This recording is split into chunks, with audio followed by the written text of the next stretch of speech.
Hey everybody, this is Leon Hamilton from the networkgoldstandard.com, bringing you yet another tutorial today.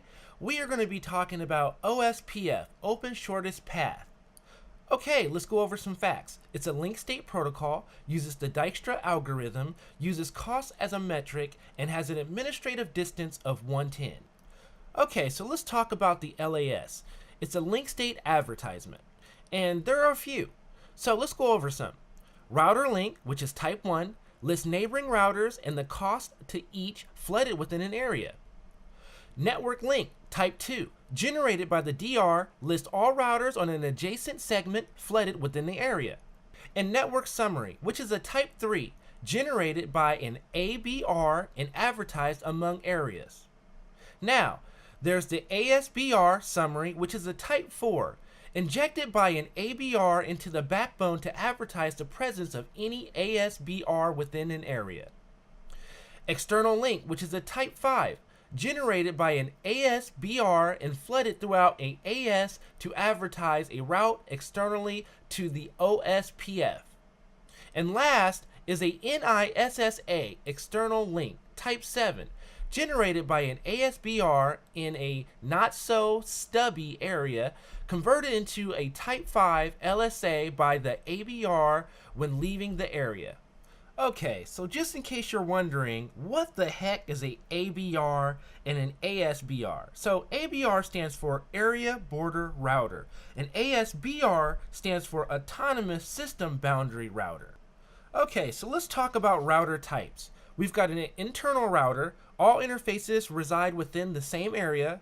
Then we have a backbone router, a router with an interface in a area 0, the backbone. Then we have an area border router, which is the ABR, which was mentioned earlier, connects 2 or more areas. And then we have an AS boundary router, which is the ASBR, which we mentioned earlier as well, connects to additional routing domains typically located in the backbone. So now we have the area types. Standard area, which is the default OSPF area type. We have a stub area, which is the external link, which is a type 5.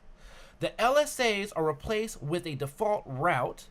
Then we have total stubby area, which is a type 3, 4, and 5 LSAs, which are replaced with a default route. Then, last but not least, we have the not so stubby area, which is the NSSA, which we discussed earlier, is a stub area containing the ASBR, type 5. LSAs are converted to the type of 7 within the area.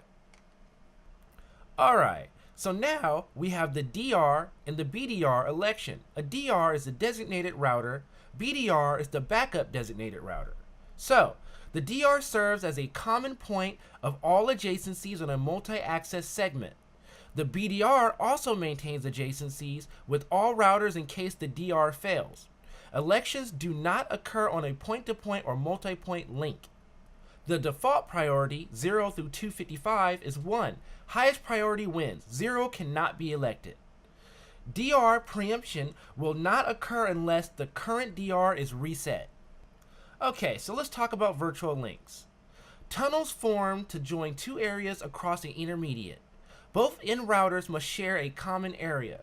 At least one end must reside in area 0. Virtual links cannot traverse stub areas. Okay, so let's look at our diagram here. We have the DR and the BDR set up, and then we have some routers at the bottom. Router 1, 2, 3, and 4. So we know with OSPF we want to choose the shortest path possible. So we're going to look at how many hops we have in a metric to get from 1 over to 4. Now, there's another thing to consider. What about bandwidth?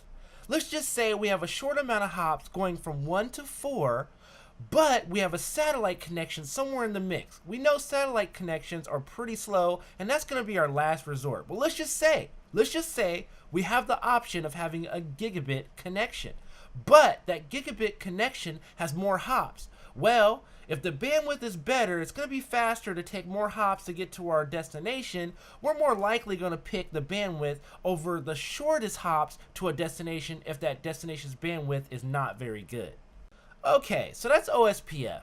That's just a minute grain of salt for you to understand exactly how it works. There are a lot more details involved in OSPF, but I just want to keep this video basic enough for you to understand and be comfortable with Open Shortest Path Protocol. One caveat to this protocol, even though it's really cool, it really takes a load on your network. You have to have some really beefy hardware in order to pull this protocol off. But the payoffs are tremendous. It's a really great protocol. So, hopefully this tutorial helped you become more comfortable and more familiar with OSPF. And I also hope that you like my diagram. Yeah, it was a little cheesy, but like I said before, we have a budget to maintain. We have time restraints. But the point was given, right? So you're able to see how hops and bandwidth actually work within OSPF. So with that said, thank you for watching my video. You're either watching me on YouTube, where I hope that you're going to subscribe to my channel, and if you're watching me on LinkedIn, please follow me. I will enjoy your connection. Send me your thoughts on my videos and other ideas and whatever videos you want me to do next. So, thank you. Tune in to thenetworkgoldstandard.com. My name is Leon Hamilton. Thank you for watching.